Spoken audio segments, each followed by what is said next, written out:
It is 10 o'clock, so we'll give just a few more people an opportunity to log in. There's some more people, looks like, attempting to get in. Again, if you just joined us within the last minute or so, there's a couple of opportunities to participate and listen to the webinar. One is through your computer speakers, through the link provided, and there's also a phone opportunity for you to use as well. Just click on the telephone icon and enter in the phone number and access code that we provided in the email. If you don't have that email in front of you, just click on the chat box. That number is provided to you there as well, and we will get started here in just about a minute.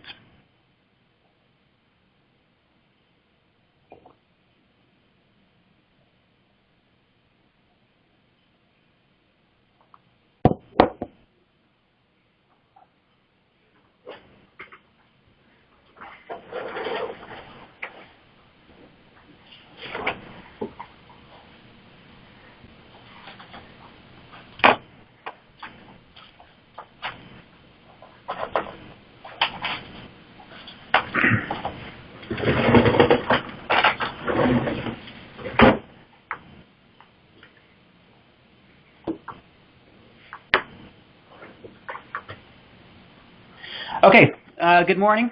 We are going to go ahead and get started.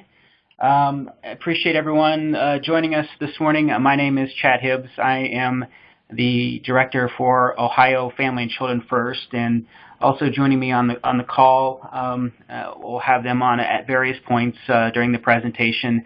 Benjamin Anderson from the Ohio Department of Job and Family Services. He's with the TANF office. We'll hear from him in just a little bit, and also I think coming in and out is Angie Bergerford. She is the Assistant Director of the Ohio Department of Mental Health and Addiction Services and serves on the Deputy Director's work group underneath the Cabinet Council. And Angie and I have worked closely on a lot of these topics, especially with this one, as we worked with JFS on developing the guidance and the parameters around this specific TANF crisis funding. So we are going to go ahead and get started. We'll have a couple of opportunities to ask questions, and what we'll do is have a couple of natural breakpoints where questions can be asked, and then we'll answer what else is remaining at the end. Just for quiet purposes, I have muted everyone. Then we'll have the opportunity to unmute you as we go through the process and have you an opportunity to answer any questions that you may have. So we're going to go ahead and get started. Per the legislation that created this TANF funding carve-out, these funds are to be reserved for those families that are in crisis and at immediate risk of custody relinquishment in order to receive needed services. These funds are not for your typical or your general service coordination population cases. But this should be reserved for those who are most at risk of custody relinquishment, and this is really due to the legislative language that we were provided in the biennium budget, which outlined the use and the role of these funds for those families that are at risk of custody relinquishment in the effort to receive needed services. So the eligible population of focus includes the ones here on your screen. So we're looking at families or youth who have history of hospitalizations, including stabilization visits, previous out-of-home placements, placement in kinship care, including voluntary and temporary kinship care where custody has not been terminated, child welfare where alternative or differential response efforts have been provided, those included in the absence intervention teams or multidisciplinary truancy teams as required by House Bill 410, DD and ID services for youth that are at risk of not being able to be maintained in their home, and previous or current involvement with juvenile court. So we feel after a lot of study and a lot of months looking at this, that population that we are required to meet per the legislation fits into at least one of these categories. So that's something you need to keep in mind as we go through the presentation. We're just going to provide a brief overview of the guidance, and then we'll move into the application to make sure that everyone is clear on what's going to be provided. But this is the population that we are charged with meeting, and this is the population that we feel are most encompass and inclusive of the population that were outlined in the legislation. So the crux of the funding process hinges on three factors, with two of those three related directly to TANF requirements. The provided service needs to be directly connected to TANF Purpose 1, which is assisting needing families so that children can be cared for in their own homes, and that the family must be at or below 200% of the federal poverty level. To assist with the determination of the 200%, we have provided the TANF attestation form for your use. We included that in the guidance. The figures that provided on that form in the guidance will be good through the end of calendar year 2018, and then we will provide updated figures at the beginning of calendar year 2019. To be eligible for services, the youth must be 17 years of age or under, or 18 if still in school. And please remember, and I think we pointed out a couple of times in the guidance, that these are reimbursement-only dollars. So funding for these supports have had to be provided. The service had to have been provided prior to the application for reimbursement of funding. So they cannot be used for clinical, medical, or any behavioral health services. And per diem costs for residential treatments are also unallowable costs for these funds.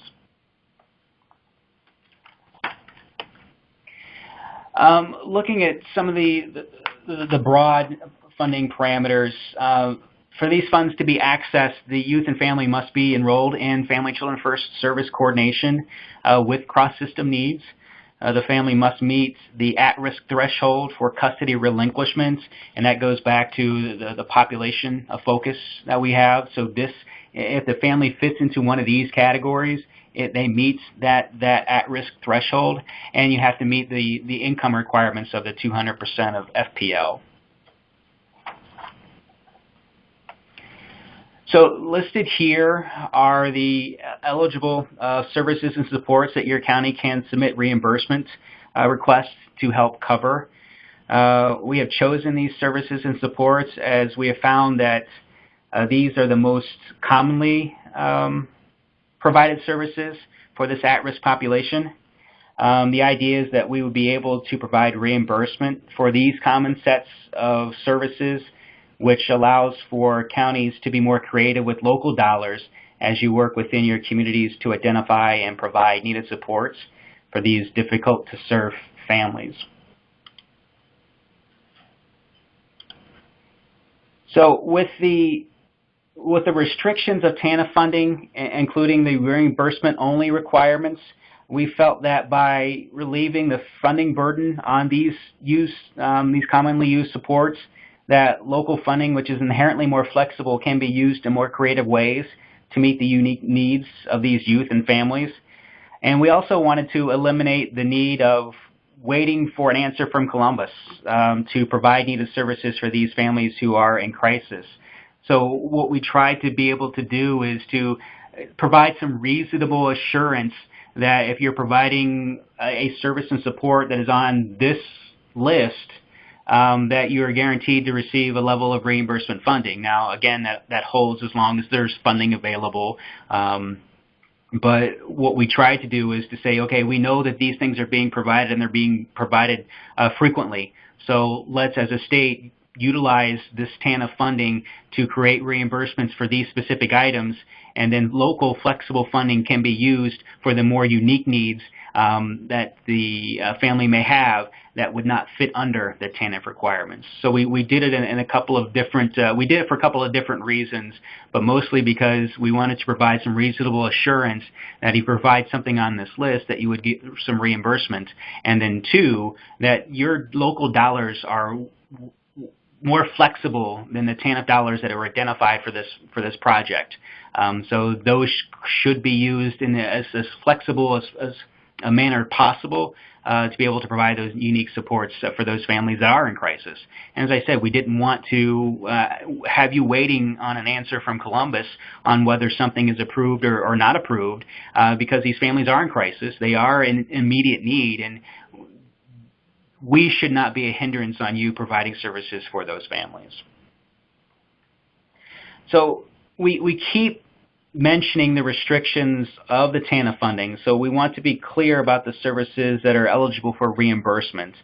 As many of you saw in the guidance, services that represent cash assistance are not permitted, but some of these services on this list, including on bullet points 7 and 8, are identical to those provided under cash assistance.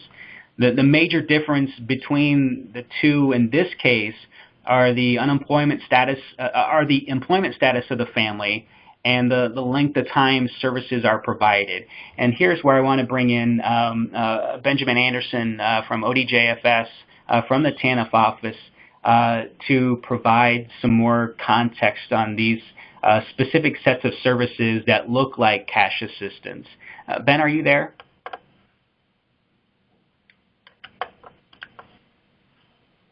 See, unmute everyone. Yes. Hi, Chad. I'm here. Hi, Ben. Okay.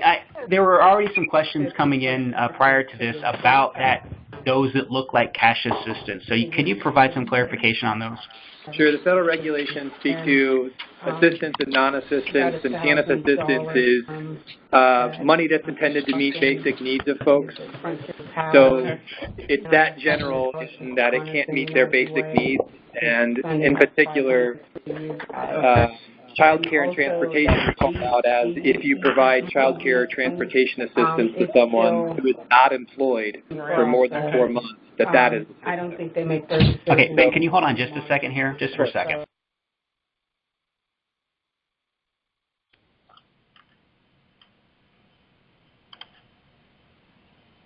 Sorry, we're getting some background noise, so please continue.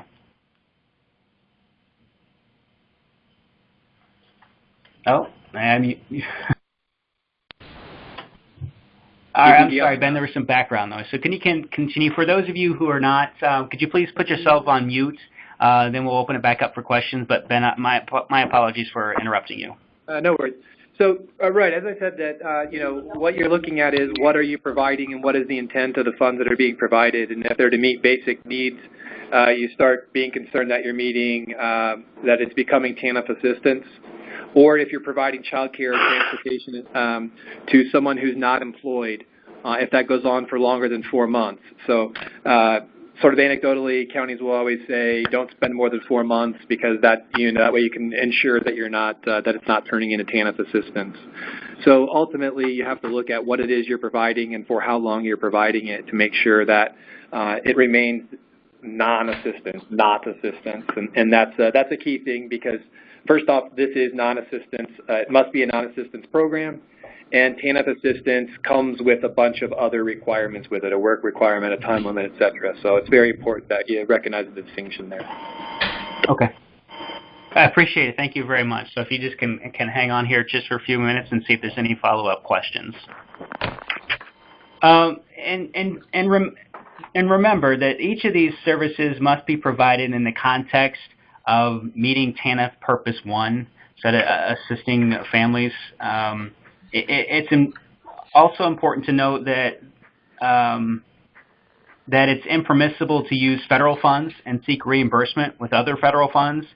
which means that services are not allowed to be paid for with Family-Centered Supports and Services funding, FCSS funding, and then seek TANF reimbursement. And that goes for all federal funding, not specifically with FCSS, but those are the ones that are accessed most by the County Family and Children First Councils. So you see the list of services and supports that are eligible to seek reimbursement.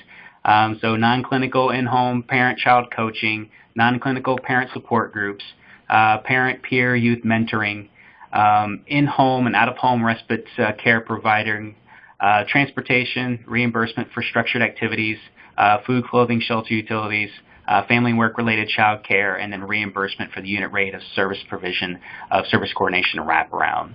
All of these are direct costs, so they're all unit rate based. No indirect costs are allowed with these funds. So it's all direct costs, direct care. So that wraps up just the brief overview of the guidance, and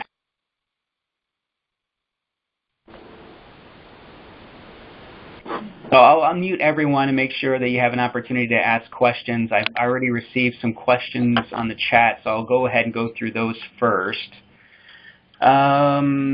Is the approval done before the expense is incurred? So what we hope to provide is some reasonable assurance that if you provide a service that is on this list, that it ties directly to TANF Purpose 1, and that the family is at or below 200% of the federal poverty level, you should have a reasonable assurance that these supports will be reimbursed. So the supports must have been provided, and the supports must have been paid for prior to the submission of the application, which we'll go through here in just a few minutes. Let's see. So I think that's it. Any other questions before we move on to the application process on the guidance, the population of focus, the eligible services, and then the TANF requirements? Any questions about that before we move on? Chad, this is Jane Wide with Franklin, and I have a couple of questions. One is, am I to understand that this is an absolute list, that there is no flexibility for a unique need that might come up? Correct. These are the eligible services and supports that we'll provide reimbursement for. Okay. And then on eligibility, so for example, it says history of hospitalizations. What does history mean? Is that, can you give us a little more information on, is that a couple? Is that one? Is there a guideline on that? Technically, it's just one.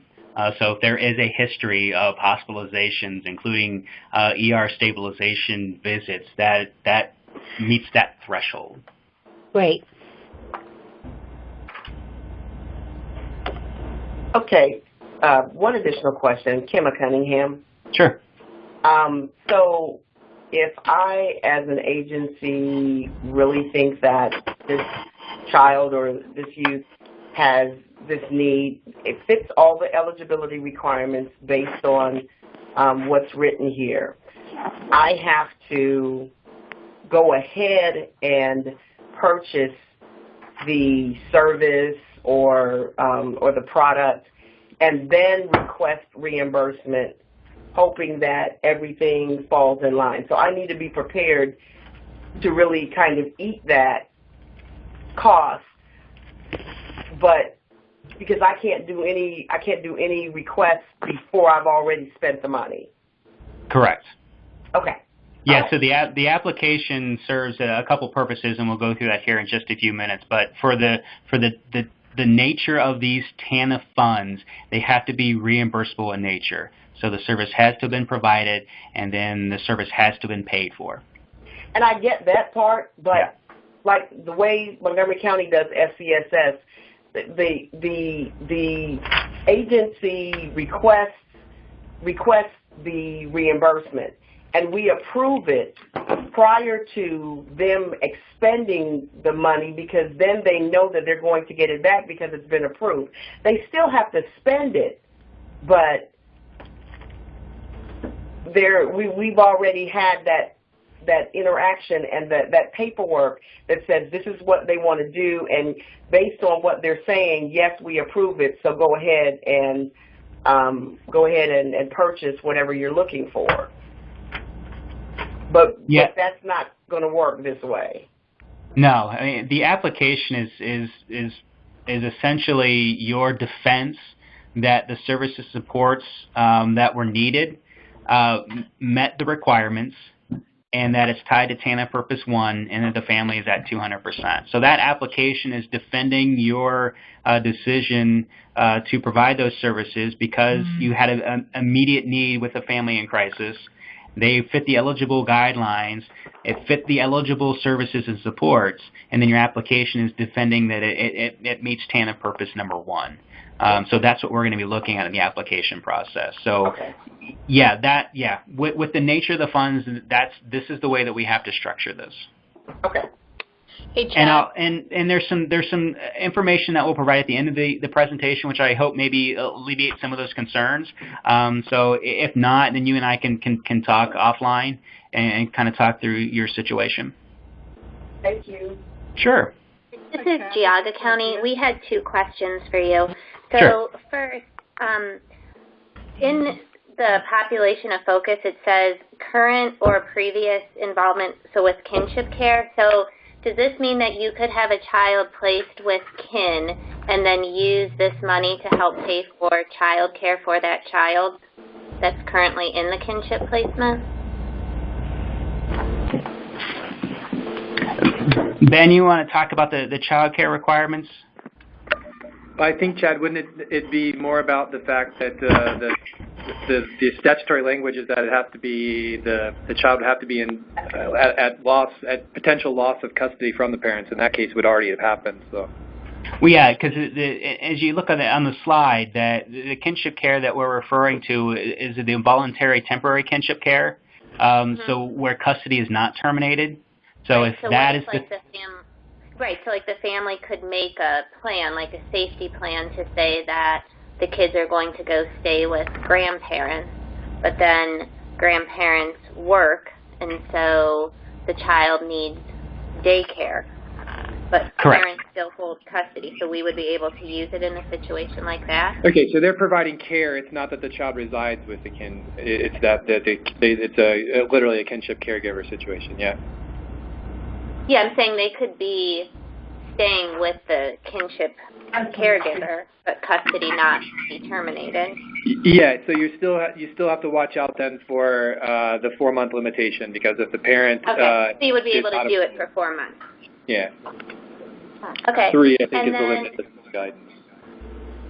Okay, and then you may talk about this later, but is there going to be like a limit for each county as to how much money they're able to ask for in reimbursement?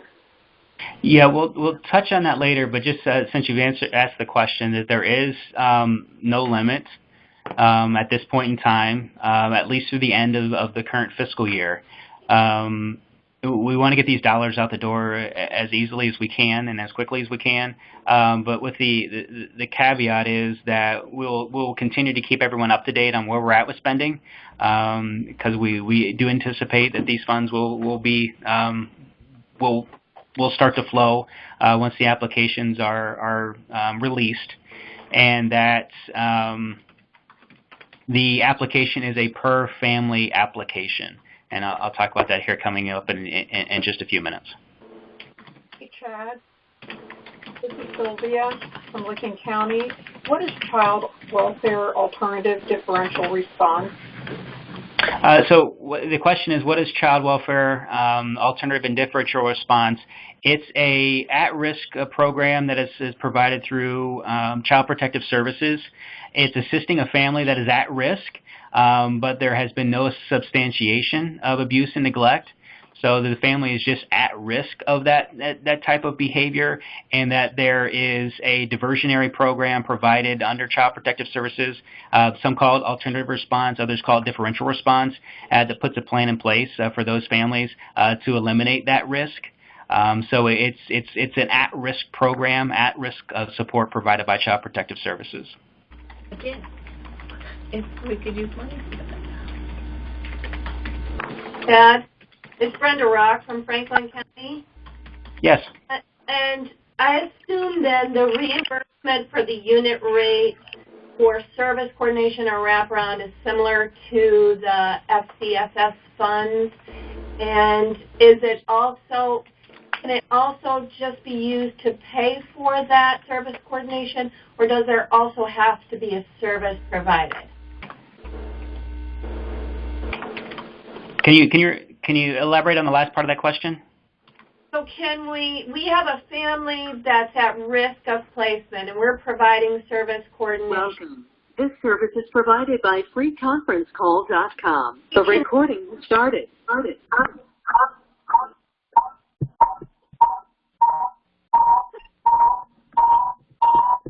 Okay, some feedback there.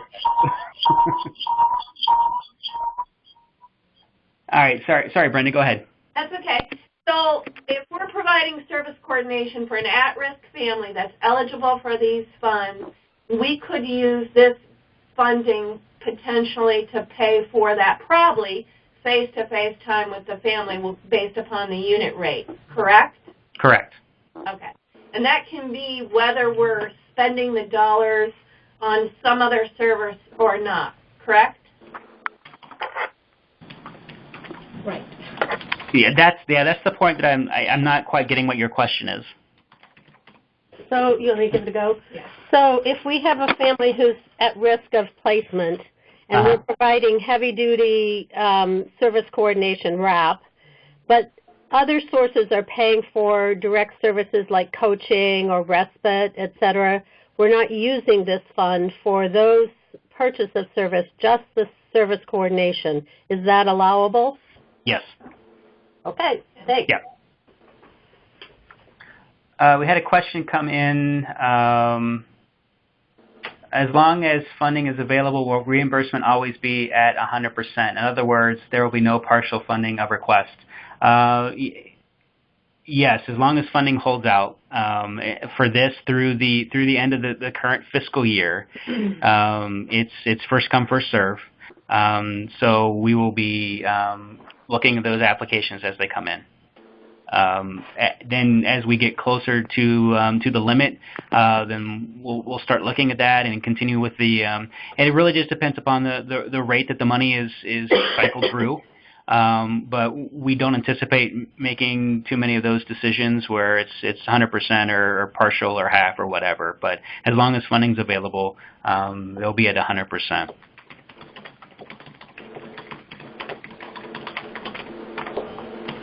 Any other questions before we move on to the actual application?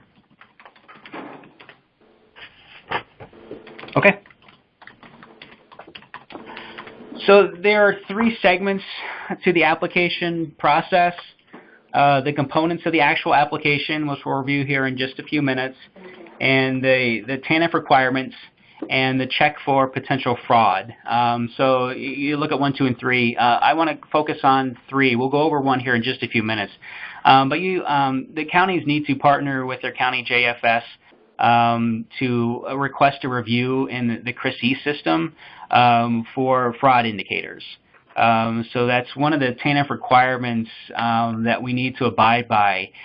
So there needs to be a search within the CRIS-E system for the family to make sure that there are no potential there for fraud, or they've been identified as a fraud potential. So we'll provide this information to the county JFSs as well. But this is something you need to partner with your county JFS to be able to provide. So that's something a little bit new and a little bit unique to Family and Children First, but this is a requirement that we have to abide by with the federal guidelines under TANF. So just be aware of that as well. And as I said, we'll pass this information down through the county JFSs as well. Then working backwards, number 2, we talked about the attestation process for TANF, that the application tests the family is at or below 200%, and then we provided the form as we talked about. Now I want to go through the application briefly. So there is an application packet. It is based per family, and then there will be included in the application the history of Family and Children First involvement, the actual request for reimbursement, the FCSS assurances, which must be included in each of the applications that you sent in, and then the proof of service provision, and then the proof of service payment. So I see a couple questions already. Is the service coordination, let's go back here just for a second. Is the service coordination unit rate the same one we use for FCSS, or is there a standard service coordination unit rate that we must use for these funds? No, and in the guidance we provided you with the link to utilize our tools to develop that unit rate. So there's nothing specific to TANF. You develop that unit rate per your community guidelines. All right, so go through the application here just briefly. This will look a little different when we do release it. We've converted this into a fillable PDF. So we're eliminating the handwritten applications. So each of these components will have a field attached to it that you can enter in this information, check marks, and everything else. So this will look different. This is the draft that we had to base that application on. So we sent this out for your review prior to the webinar, but we will have a fillable PDF that we will send out once we are ready to accept the applications. It'll look a little bit different, but it'll include all of the same information. So just basically in the front page, demographic information, identifying the school district, and there's some yes/no questions. The residential treatment facility, previous involvement in child welfare, the absence intervention teams, probation or parole supervision, mental health diagnosis, is there currently at risk of custody relinquishment, the 504 plan or an IEP, has the youth been adjudicated unruly or delinquent, and does the youth have developmental disability, co-occurring condition, and or behavioral health disorder? And then some standard questions that we ask of all TANF recipients across the states: legal citizenship, fraudulently received benefits, and again, that's the CRISI verification. And then has the member, if so, has the member family repaid the cost of the fraudulent assistance? So just basic demographic yes/no questions. Then we go into the eligibility information, identify the service and support that you're seeking reimbursement for, your opportunity to provide information about meeting TANF Purpose 1, and does the family meet the 200% FPL TANF requirements. And then we provided the TANF income verification form in Appendix D of the guidance documents to aid in that determination. Then we ask for the service support, what need is being addressed, identify the success of that service and support, the current or previous community funding that has been identified to meet the need, and then what are the source of those funds. Then we ask you about the involvement within Family and Children First service coordination, that applicable information, and then we provide the opportunity to present the history of out-of-home placements, including hospitalizations and ER visits. There's a limited space here, and there will be a limited space on the fillable application. There will be some additional space on pages 8 and 9 if this does not prove enough information for you to be able to provide enough space to be able to provide the information. So there's a couple of extra pages at the end of the application packet for you to provide that information. And then the disclaimer and the signature. So to be included with each of the applications, so be included with the fillable application is the request for reimbursements. what fiscal year, county, date, and the amount that you're requesting. The identification of the service and support that was provided. I think out here to the right, if I'm not mistaken, we provide you with an opportunity to identify the dollar amount of that service and support, the dates that JFS, the county department of JFS, did the CRISI fraud check, had that in there as well, and then the person completing the form and the signature. Certification requires the signature of the AA through Family Children First or the coordinator director. You don't need both. One or the other will suffice for this application.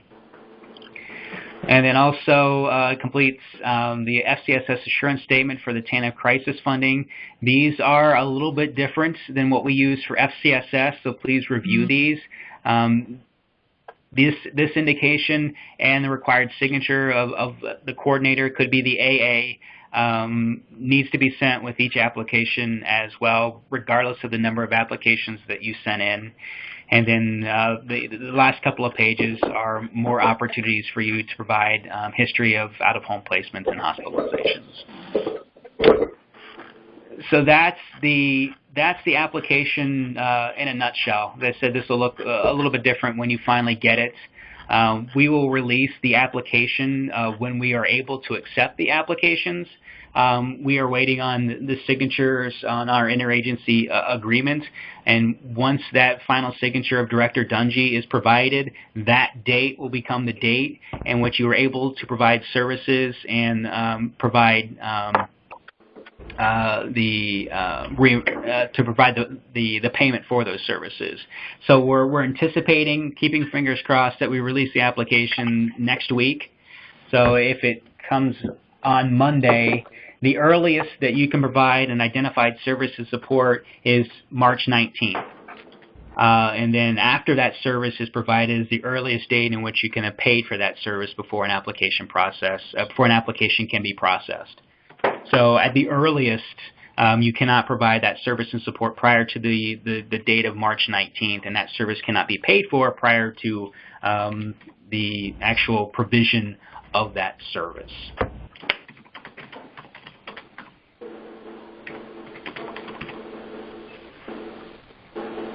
Let me bring back up our presentation here. So the approval process, we're trying to streamline this as much as we possibly can. Another note, and this is something that we're relying on you locally, that the submission of the application infers that the county has determined that the family is at or below 200% of FPL. There is no need to include the attestation form with the application, as the submission is the indicator that the county has done their due diligence in confirming that the family meets the income requirements. Any hedging along those lines could mean a potential of an audit finding, a financial penalty, and payback requirements, and the risk of losing future FCSS funding from our office. So your submission of the application indicates that the family meets the 200% requirement for the income eligibility. So there's no need to include that form. If you want to, that's fine, but we're not requiring it to be submitted with the application. Your application submission is the indication that you've done your due diligence to make sure that the family has met that income guideline. There's a question that popped up. Oh, I already read that one. Okay. So, in conclusion,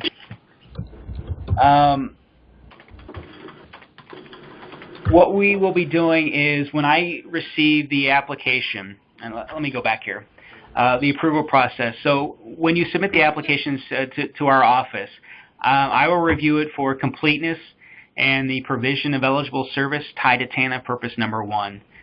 So I will look at those two and then review the history of the service coordination involvement and then the history.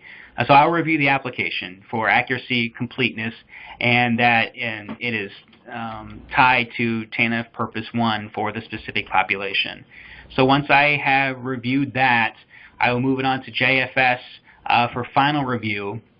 They'll contact me with a yes or no, and then if it's a yes, we will send the reimbursement request, the funding, through Mental Health and Addiction Services here and to your Family Children First administrative agent on record.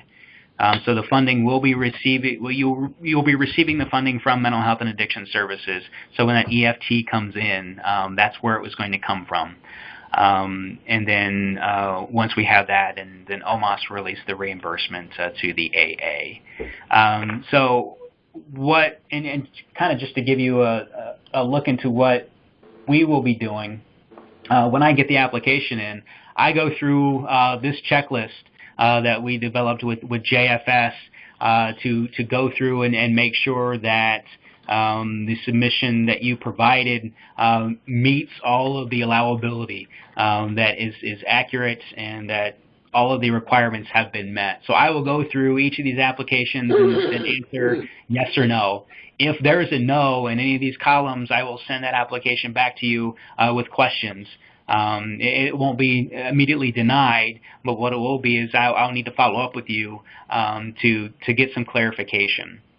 So what we have hoped to is if it leaves my desk and goes to JFS, I have made the determination that I think that the application should be approved and that the application should receive its requested funding.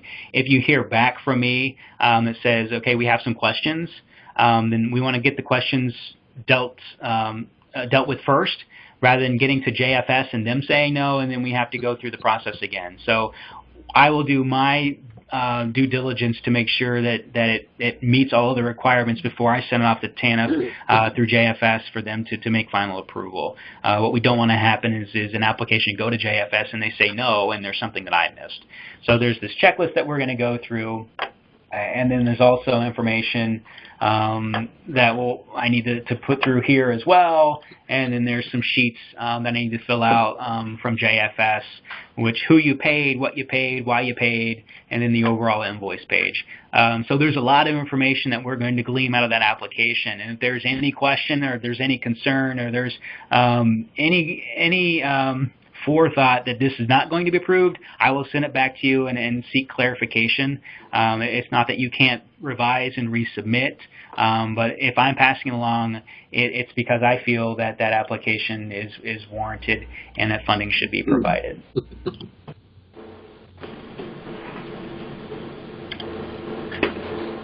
All right, and go forward. So, as I said, once the interagency agreement is signed, we'll send out the application and we'll send out some additional guidelines on the funding. As I said, services cannot be provided prior to the date of the signed release. And we talked about this internally when continue to have discussions. Ohio Mental Health and Addiction Services is currently exploring options of assisting counties that do not have the first dollar to spend on needed services. We're currently working through those topics and those issues. I can't make any guarantees, but we will provide an update once it is determined that this is a feasible option. We heard loud and clear, both from the counties and the stakeholder group that we worked with in development of the guidance and the application, that there is a concern that counties don't have the first dollar to spend to get reimbursed. So Director Tracy Plauk through Mental Health and Addiction Services, and also the chair of the Cabinet Council, has made the commitment to look at this to see if there could be a revolving fund set up to help counties be able to do that. We're just in the beginning stages to figure out what we need to do to make that work. I can't guarantee that we're going to be able to make it work, and I can't guarantee that it will be ready in this current fiscal year. It may have to wait until 19 as we continue to work through this, but we wanted to let everyone know that we did hear your concerns, and we're trying to find some solutions to that issue. And a couple of other things while we're trying to figure out whether that is doable. the Ohio Department of Youth Services, they recently sent out communication to the county juvenile courts that, excuse me, that reclaim funding could be used flexibly for this population of youth for this specific service. So they sent out some information to the court administrators in each county to say that your reclaim dollars through the juvenile court could be flexibly used to provide the initial service and then get the reimbursement back from TANF if that's available to you in your court. Also, remember that there's the flexible funding temp law language that was included again in this 18-19 budget that identifies specific line items within some of your county departments that can be used flexibly. I know some of you have used them just recently over the past year or so. So that opportunity is available to you as well. That fund can be reimbursed through TANF for a successful and approved application. So there are a couple of different ways that we're working on to be able to provide that first dollar. So we're not putting all of our eggs in the mental health basket. But there are some ways in which some county funding can be identified if you don't have levy funding or pooled funding, that you could be able to provide that needed services support with some reasonable assurance that if you've provided those eligible services to the eligibility population, that you can receive reimbursement for those dollars. Also, that my office and the Cabinet Council will be available to assist with difficult cases through the State Service Coordination Committee. That is there. I will initiate that process. So if there are some specific issues with some specific cases, we are always available to help with that. And we will be reviewing these applications for trends and gaps to identify any needed adjustments that could be possible moving into 2019, including looking at funding levels and so on and so forth. We had initially identified a potential cap that each county would be provided in the interest of getting these dollars out the door as quickly as we possibly could. That idea was scrapped. But we'll see how they come in through the second half of this fiscal year and see if there's any adjustments need to be made on anything moving into 19. And then we are currently exploring the option of whether any remaining unspent 2018 funds can be carried over into 2019. That's currently under review at JFS through both all three, their TANF, their fiscal, and their legal office. We're not sure where that's going to end up.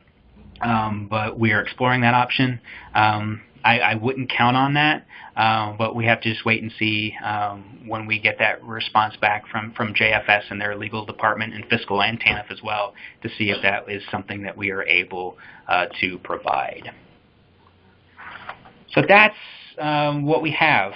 I've had some other questions come in through the chat that I want to double check and make sure that we get all the questions answered. So if a provider pays for, say, child care for 1 month for a qualifying child, if the family is in service coordination, can we ask for reimbursement through these funds? Yes, as long as all the caveats are addressed, which is that the youth is at immediate risk of being removed from the home and custody has been relinquished to receive services, that the family is at or below 200% of the poverty, and then it fits the requirements of the child care and the timing. So it's not a yes to one question and that makes it eligible. You have to answer each of those questions, and each of those questions have to be a yes prior to being able to receive reimbursement funding. Someone put us on hold, so I'm going to mute everyone here just for a second.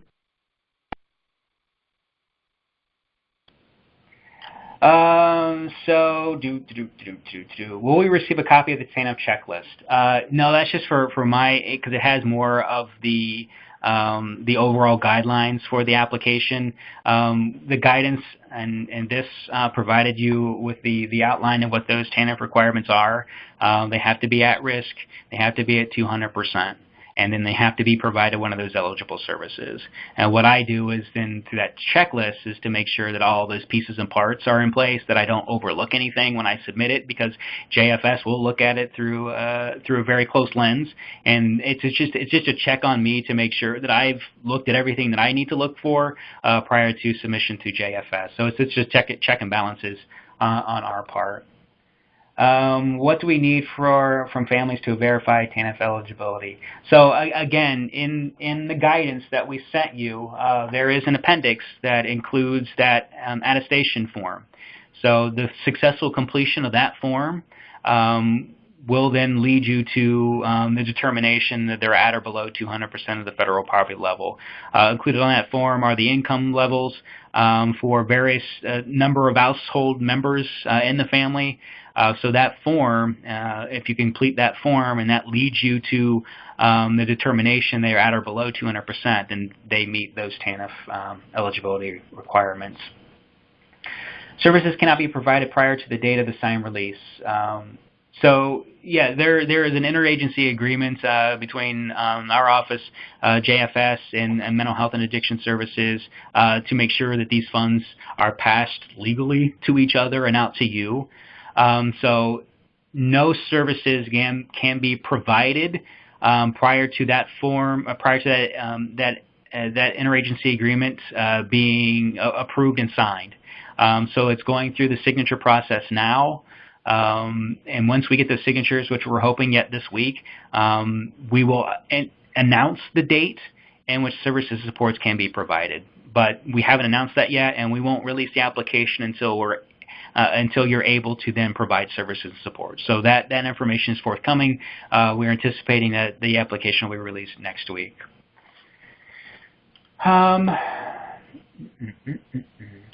What are the projected turnaround timelines for an application submission to an application approval or reimbursement? We're hoping it's just a matter of days.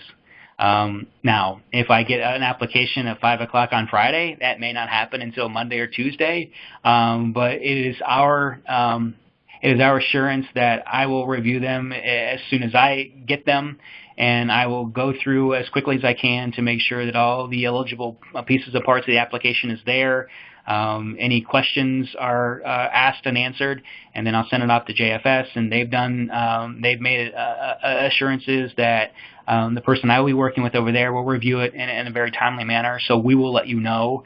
Now, the turnaround time for actually getting the money in hand is something we're still working on. We're hoping that it's within 1 or 2 weeks, but we're still having those discussions, and we'll let you know as that information has become finalized. But it may take us a time or two to be able to really nail that down. But we have assurances from everyone involved that we wanted to get these dollars out as quickly as possible.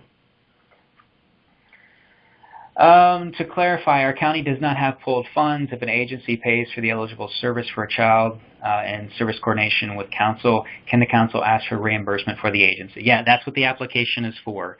Again, the application will ask you which funds have been paid, which funds have been used to pay for that service and support.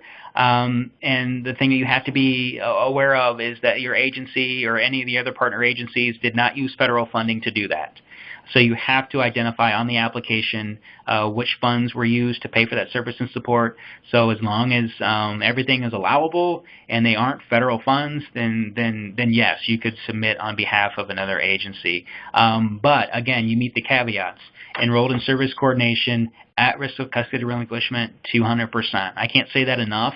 Those are the 3 things that you have to look at, and then provide an eligible service and support that's on the list that we provided to you. So all of those things have to be yes before that application is approved, regardless of who fronted the money for that service. Just want a clarification if a kinship family that they have custody, either temporary or legal, needs. Just wanted clarification. If a kinship family needs assistance to stabilize the placement, can these funds be used? Again, if they meet all of the requirements, they fit all the guidelines, and custody has not been relinquished, then yes. Do we need to document the income, or do we take the? Again, you need to document it as closely as you can, because that puts you at risk, that puts us at risk, that puts the state at risk. So you need to do your due diligence on income verification, so that everyone has clean audit findings moving forward. So that's where we're requiring you to do a little bit of a legwork to identify to identify the income eligibility, because ultimately that puts your county at risk for an audit finding, recovery, and then the potential loss of FCSS funding moving forward. So I would do as clear of a job as I could to identify that income verifiability with that requirement. Will we send the slides out? Yes, we will send the slides out. As I said, this is being recorded. Once we convert that and able to upload it, they'll be packaged together. I will send out the slides, so you will have those as well. So I think that is all of the chat questions. And any final questions before we wrap up? This is Jane again. Yes. Can you share with us what you're looking for in terms of verifying that custody relinquishment is imminent? That they are meeting that threshold, so you have those families within that eligible population, and we're asking you to make that decision. These are per legislation, per the legislative requirements, and how we've created this process, that these should be reserved for those families that are most in crisis and most at risk of custody relinquishment. And as I said earlier, these aren't for your garden variety service coordination, coordinating services and systems cases. These are those that you're at risk, that they are a day or two away from custody being relinquished because they can't access services. So that this is the family that these funds should be designated to. So, for example, if we had been meeting on this family and had tried other things, verifying that the family team in some sort of review verifies that the child is, without significant services, is going to have to go into custody relinquishment, and or an assessment that's a risk assessment tool. Is that the kind of thing that you would be looking for? Sure. Yeah, those are both good examples. Okay. I have one other question. You don't care, I assume, when we make the application, so for reimbursement. So it could be 2 weeks, it could be a month, it could be 2 months. There's no preference on your end for that?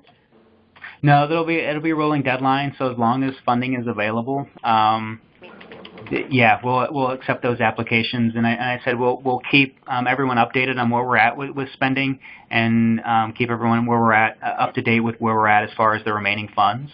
So there shouldn't be any surprise about whether funding is or is not available. So we'll keep everyone up to date as much as we can about where we're at as far as budgeting for these dollars. Okay, thanks. Yep. Another question that came in on the chat, you stated per diem costs could not be paid for. What about paying for respite? Yeah, so per diem costs for residential treatment, they are not allowable with these funds, but let me see if I can get back to the slide. In-home and out-of-home respite care, a unit rate for that provider is an allowable service. It is eligible. So it can be both in-home and out-of-home. So yes, respite is one of the approved services and supports. If an agency finds that they have a family in crisis and meets eligibility, they must be enrolled in service coordination first. Yes, that is correct. These youth must be enrolled in service coordination through Family and Children First for a variety of reasons. One of those is to maximize community efforts and community supports and community services to meet those multi-need, those multi-system youth. So we feel that is best housed under the Family and Children First service coordination process. How do we verify service coordinator was paid if the FCS employs the service coordinator? What we'll ask is, as I said, with the application process, you must provide evidence that the service was provided and that the service was paid for. We will work with you to identify what that needs to look like. There needs to be some sort of verification that the employee was provided payment for that service. So we'll work with you. As I said, there are going to be some specific questions, and we'll work with you specifically to help you address that. So when that time comes, let us know, and we'll provide you with some guidance on how to submit that application. All right, we've reached 11 o'clock. I don't think we have any other chat questions left. If I miss one, please shout at me.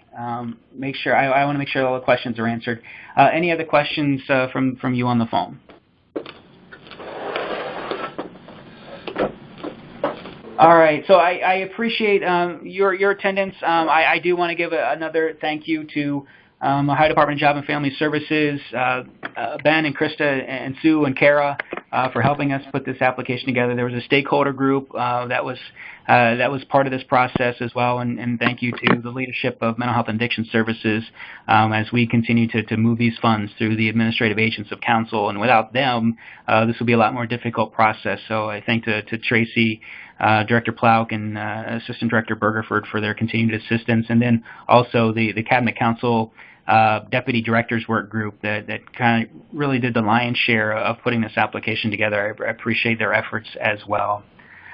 So if there are no other questions, we will wrap this up. Thank you very much. Thanks, Dad.